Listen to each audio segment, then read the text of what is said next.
20h30, 5h30, la nuit blanche de Fréquence Protestante. Eh bien, je vous propose de recevoir un homme de radio, de lettres, d'histoire, dont la voix est tout de même très musicale. C'est Jean-Noël Jeannet. Jean-Noël Jeannet, bonsoir. Nous sommes heureux de vous compter parmi nos invités pour la nuit de la radio Fréquence Protestante. Alors, comme vous l'avez remarqué, depuis le 10 mai dernier, un grand nombre de nos concitoyens se rappellent ce que fut la victoire de François Mitterrand.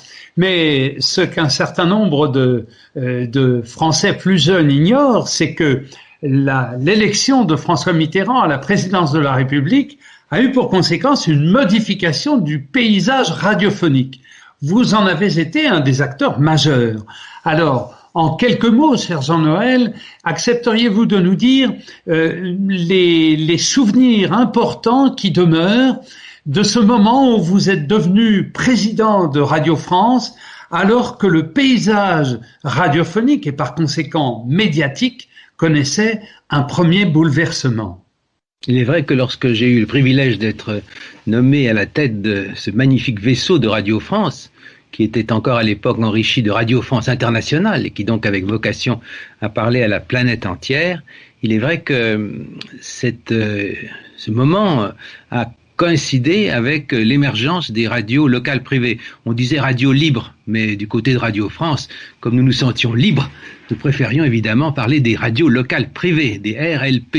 Et c'est vrai que dans le paysage de la radio, avant celui de la télévision, cela a été annonciateur, cela a constitué une modification de l'ensemble du paysage qui a été forcément de grandes conséquences. Conséquences pour la liberté d'expression des citoyens, des groupes, nous y reviendrons peut-être, mais aussi de conséquences pour la définition du rôle, de la responsabilité, de l'importance de la radio publique. La radio publique, c'est-à-dire Radio France, qui du même coup avait, selon une formule qui était antérieure à mon arrivée, qui était due à l'époque de Jacqueline Baudrier, qui devait conduire à écouter sa différence. Oui. Très joli slogan d'ailleurs. Hein. Bon, on ne l'entendait pas beaucoup à l'époque, cette différence. On l'a entendu davantage justement sous votre présidence, et qu'il me soit permis au passage de rendre hommage à un journaliste que vous aviez mis en valeur à cette époque, qui était Philippe Caloni, et qui célébrait ce qu'il appelait les années JNJ. Alors, ces années, Jean-Noël Jeannet, si vous pouviez les résumer en quelques minutes, que diriez-vous, Jean-Noël? Je partirais volontiers des réflexions que nous venons d'avoir, car à côté des radios locales privées, en émergence, grâce au fait que Mitterrand avait respecté un de ses engagements de campagne, en effet, c'était dû à l'évolution technique des ondes, à côté de celles-ci prospéraient des radios privées, déjà anciennes, Radio Luxembourg, devenue RTL, et Europe numéro 1, qui est devenue ensuite Europe 1, qui remontait à 1955. Radio Luxembourg datait d'avant la Seconde Guerre mondiale. Il fallait par conséquent savoir si, en un moment où France Inter, notre vaisseau amiral, connaissait quelques déclins, malgré l'excellence de la gestion de Michel Cotta, qui m'avait précédé, pour des raisons diverses, connaissait un certain déclin. Il était question de savoir si, pour affirmer notre différence et notre concurrence, nous choisirions un chemin ou un autre. Il y avait un chemin possible qui était d'aller dans le sens de la grande radio populaire qui était Radio Luxembourg, et par conséquent de faire appel à des animateurs et même des journalistes qui avaient le goût d'un propos populaire et parfois à nos yeux un peu démagogique. Au contraire, si pour affirmer cette différence, nous choisirions du côté de l'information de France Inter et du côté de ses programmes, si nous choisirions de jouer au contraire la différence en faisant appel à des journalistes d'une autre ambition et d'une autre qualité. Et c'est là qu'en effet, alors qu'on me proposait d'ailleurs des noms, je ne les citerai pas, ce serait désobligeant, de tel ou tel qui aurait fait rire, aurait amusé, enfin vous voyez le type de profil dont je parle, j'ai choisi d'aller à France Musique, chercher un journaliste qui était un journaliste, vous venez de le nommer, Philippe Caloni, qui était un journaliste de qualité, un journaliste cultivé, et à qui j'ai dit, on va constituer autour de vous une équipe. Il y a eu aussi l'admirable Gérard Courchel qui l'a rejoint. Oui. Remarquable journaliste. Oui, remarquable, et toute une pléiade de jeunes journalistes. Vous allez jouer la qualité. Oh, il ne s'agit pas de regarder les gens de haut, il ne s'agit pas de constituer un ghetto pour des gens super diplômés, mais il s'agit toujours de viser un peu plus haut, en respect du public, que ce que l'on pourrait croire devoir être le niveau moyen. Vous savez, on revenait là à une différence qui remontait à l'avant-guerre dans l'histoire des radios, où on pouvait opposer les États-Unis d'Amérique et l'Angleterre. Du côté des États-Unis, dans les années 30, on avait choisi de pratiquer les premiers gallops, c'est-à-dire les premiers sondages d'opinion, de demander aux gens ce dont ils avaient envie et d'y répondre, ce qui servait la publicité en particulier. Du côté de l'Angleterre, au contraire, on a été ce qu'on appelait outre-Manche highbrow, c'est la BBC d'entrée de jeu, a dit on va donner au public, non pas forcément ce que les sondages nous révèlent qu'ils voudraient, mais des aliments intellectuels et civiques qu'ils ne connaissent pas encore puisqu'ils ne les ont pas à disposition et qu'ils se mettront à aimer parce qu'on les leur proposeront. Et ça a été la politique en effet de la BBC. Alors, British Broadcasting, comme je vais y arriver, British Broadcasting Corporation. La différence a duré longtemps. Nous nous situions du côté de la BBC en 1982 et c'est vrai que dans un premier temps cela a surpris. Dans un premier temps, on n'a pas forcément gagné tout de suite les auditeurs. D'autant plus que du côté des programmes, à côté de l'information, j'avais demandé à un remarquable homme de radio, Jean Garetto, de remettre tout à plat, dans la même ligne. Or, on ne fait jamais ça en radio, c'est très imprudent. On modifie un tout petit peu à la marge. On a remis tout à plat, on a fait une réforme avec Garetto, et naturellement, pendant un an, on a senti qu'on perdait un certain nombre d'auditeurs et d'auditrices désorientés. Mais puisque nous avions devant nous le temps, j'avais 3 ans et même plus, j'étais historien après tout, j'avais le sens des temporalités, Garetto, au bout d'un an, est venu me voir en me disant non, je démissionne, on a perdu des auditeurs. Je lui dis non, nous démissionnerons ensemble, j'ai pas envie du tout de démissionner. Donc vous allez rester. Et effectivement, quand je suis parti, chassé par la malignité de la droite revenue au pouvoir, en 1986, fin 86, nous avions dépassé Europe 1, on ne le rappelle plus, donc beaucoup, donc il faut que je le rappelle moi-même. Nous avions dépassé dans les sondages Europe 1, ce qui prouvait qu'on pouvait jouer cette qualité. Et si Philippe Caloni, dans ses souvenirs, intitule cette période de cette façon, qui m'honore, c'est probablement parce qu'il a bien conscience que nous avions choisi une politique spécifique. Et cela était concomitant avec la concurrence qui durait, c'est-à-dire RTL et d'autre part Europe 1, et d'autre part avec une concurrence nouvelle qui était celle des radios locales privées. Et plus que jamais, il fallait dire RLP plutôt que radio libre, car c'est un autre élément de l'analyse de l'époque, c'est que progressivement, dans un premier temps, on leur a interdit la publicité, après on l'a autorisée. Comme il y avait un nombre limité de fréquences sur la bande de modulation de fréquences, il fallait forcément arbitrer. Donc on a arbitré, la haute autorité a distribué des fréquences, et peu à peu on a vu le danger de ce type d'affrontement un peu sauvage, c'est-à-dire qu'on a vu le renard libre être efficace dans le poulailler libre, et qu'on a vu un certain nombre de radios puissantes avaler des radios locales privées et imposer leur système. Mais Jean-Noël, pardonnez-moi de vous interrompre, mais... On avait lancé sur un tableau... Dans le domaine des radios locales privées, on cite souvent Skyrock, Carbone 14, radio aujourd'hui, je crois, disparue. Mais en 1984, une radio s'est constituée courageusement, qui a cherché justement à promouvoir un certain état d'esprit. Ces fréquences protestantes, vous l'avez reconnu. Cher Frédéric Casatsu, je n'oublie pas à quel micro je parle. et en effet, on a vu paraître, il y a d'autres radios que l'on pourrait citer, correspondant à d'autres confessions. Oui. Et qui sont apparus, et ça pose une question que je vais aborder dans un instant, non sans avoir dit que à côté de celle-ci, en gros il y a eu 3 types de radios qui ont survécu. Les petites radios locales se fondant sur le bénévolat et sur la fidélité de leurs auditeurs.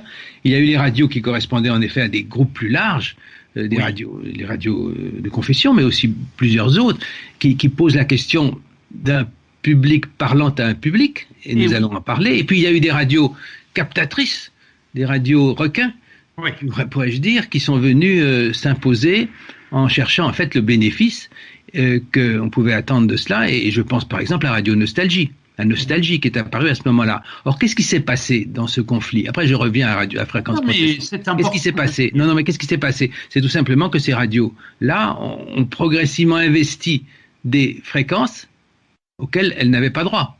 En élargissant de façon un peu tactique leur champ de diffusion et donc en grignotant l'espace des ondes, même presque littéralement, n'est-ce pas? Oui, c'était un comportement frelaté, même, je pense en particulier, bien sûr, à Énergie, qui a commencé, là, l'essor que l'on connaît, qui a commencé aussi à s'installer comme un coucou dans des fréquences qui ne lui appartenaient pas. Il y a eu un moment très important et néfaste, c'est le moment où la haute autorité a voulu condamner Énergie pour cela, et où l'énergie a organisé des défilés en prétendant que le peuple en voulait. Dalida était en tête. Et le Premier ministre Laurent Fabius a cédé devant cette pression. Il a réussi à croire que c'était une radio de gauche. Et par conséquent, il n'a pas fait abattre le glaive qui était seul à posséder. Et la haute autorité en a subi une sorte de camouflet qui a été néfaste. On en sent encore aujourd'hui les effets. Donc entre ces deux types de radios, je veux dire les radios vraiment type radio Aligre, des radios qui sont très très honorables, sont apparues des radios telles que Fréquence Protestante. Et cela pose une question très intéressante. Merci. Une fois le salut dû à cette onde, à cette antenne accompli, fait par moi, ça pose la question effectivement du type d'audience qui désormais se constitue. C'est-à-dire qu'au lieu de parler à la potentialité universelle d'un pays, on s'est mis à choisir un auditoire spécifique. Et cela est d'autant plus intéressant que ce phénomène qui commençait à ce moment-là s'est évidemment exacerbé ensuite avec l'émergence des nouvelles technologies qui permettent à des petits groupes. Les nouvelles technologies ont ceci de remarquable qu'avaient un peu les radios quand elles étaient universelles, mais les nouvelles technologies ont ceci de remarquable qu'elles peuvent parler à un tout petit groupe comme à l'universel. À l'universel et à un petit groupe. Et ceci est une donnée majeure. Les radios, c'était l'esquisse de ce type d'évolution, à mon avis, avec les avantages sans les inconvénients. Marcel Marceau, un jour, dit à son frère... Il lui arrivait qu'il parle et il lui arrivait de parler. Mais, il était très bavard. Hein. Et un jour, qu'il se revanche. Oui, ça lui faisait des vacances. Et un jour, Marcel Marceau dit à son frère, qu'il lui rappelait leurs origines alsaciennes et juives, Marcel Marceau dit à son frère, attention, je ne suis pas juif, je suis universel. Et son frère l'a repris en lui disant, mais non, tu es universel parce que tu es juif. Belle leçon, me semble-t-il, qui peut s'appliquer peut-être aux journalistes animateurs de Fréquence Protestante qui essaient justement, en creusant leur sillon, alors on n'a pas la prétention de toucher à l'universel comme le faisait jadis le mime Marceau, mais disons de toucher le cœur de celles et ceux qui nous rejoignent.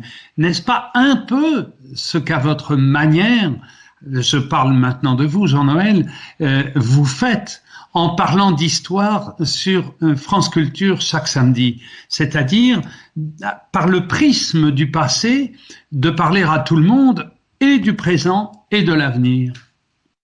J'ai le sentiment, en fabriquant cette émission depuis maintenant en effet 20 ans, une émission à laquelle vous avez l'obligeance de vous référer, Concordance des temps, j'ai en effet le sentiment de parler à tous ceux qui veulent bien m'écouter. Je viens d'apprendre qu'il y a près de 500 000 auditeurs maintenant, donc je suis assez fier. Le Covid a dû être mon allié d'ailleurs, avec le confinement. Ah non. Vous voyez, non, sérieusement, c'est vrai que... Mais je ne vise pas avec cette émission un public spécifique du type régional ou de confession. Ou, être protestant, c'est être universel, effectivement, et juif universel. La formule me va très très bien. Il n'empêche que vous avez probablement parmi vos auditeurs un nombre de protestants légèrement plus grand que celui de la moyenne nationale. Nous le concédons volontiers. Et qui en même temps ne manque pas de se considérer souvent comme le levain de la pâte, n'est-ce pas? Mais d'ailleurs, je dis ça avec un sourire affectueux, ayant beaucoup d'ancêtres qui sont des pasteurs. Et ayant relu récemment le très beau livre d'André Encrevé, auquel vous avez, je pense, fait un sort, sur les protestants et la politique depuis 2 siècles, qui est un très beau livre paru à CNRS Éditions. C'est un petit hommage en passant. Mais je reste dans la ligne de votre question, c'est-à-dire comment situer ces radios-là, et comment peut-être les considérer à partir de l'expérience ultérieure, qui est celle des blogs ou des émetteurs spécifiques à destination spécifique que les nouvelles technologies ont vu émerger, et qui du même coup font rétrospectivement jeter un regard différent sur la naissance des radios dites libres dans les années 1980.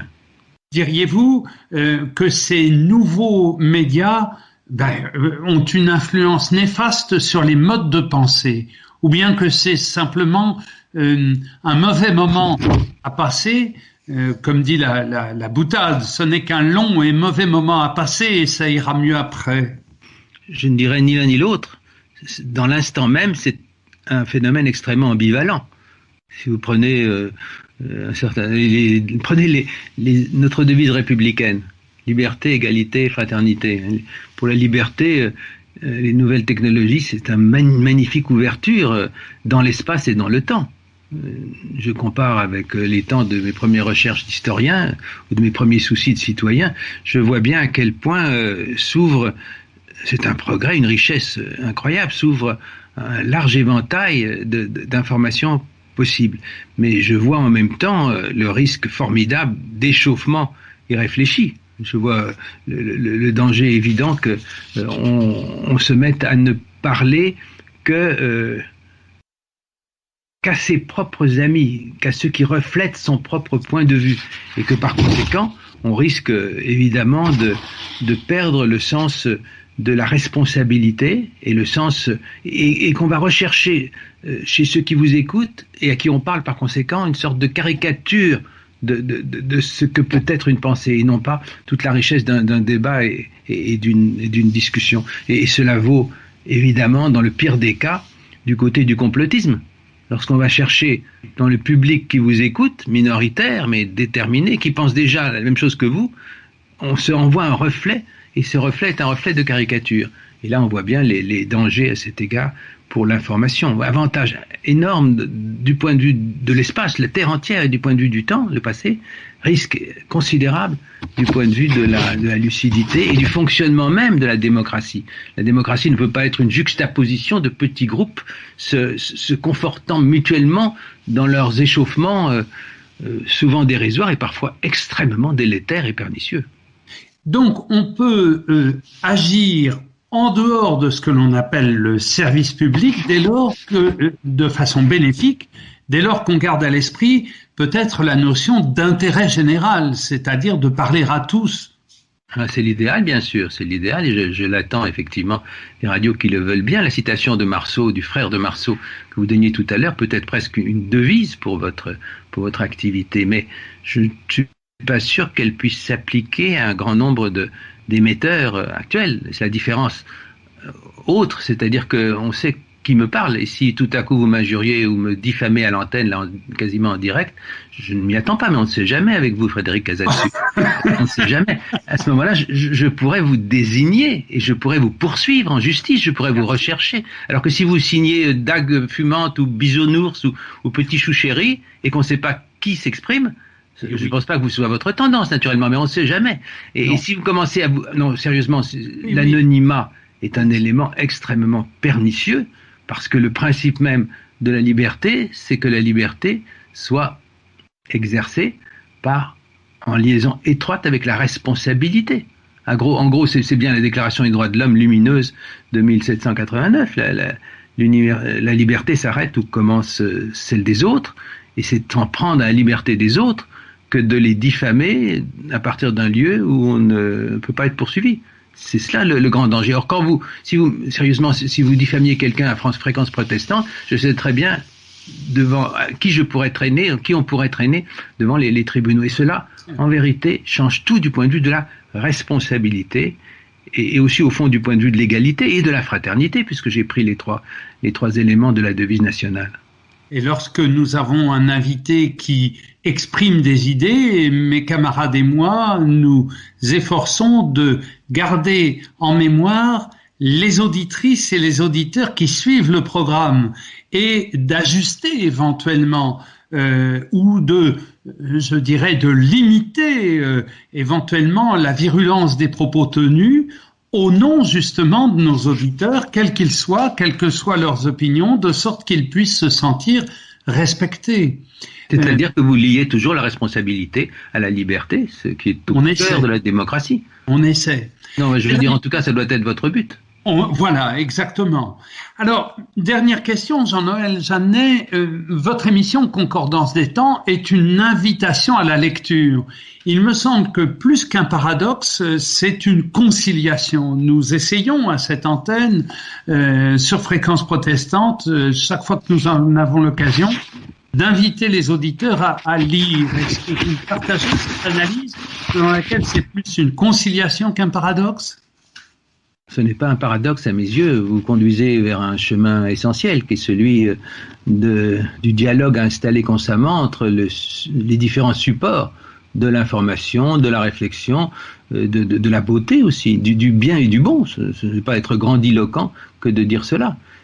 Or, la question se pose depuis l'Antiquité. La question de savoir quelle est l'influence du support sur le contenu. On pourrait traiter cela, mais ça nous prendrait trop de temps pour l'époque de Rome, de la Grèce, du Moyen-Âge.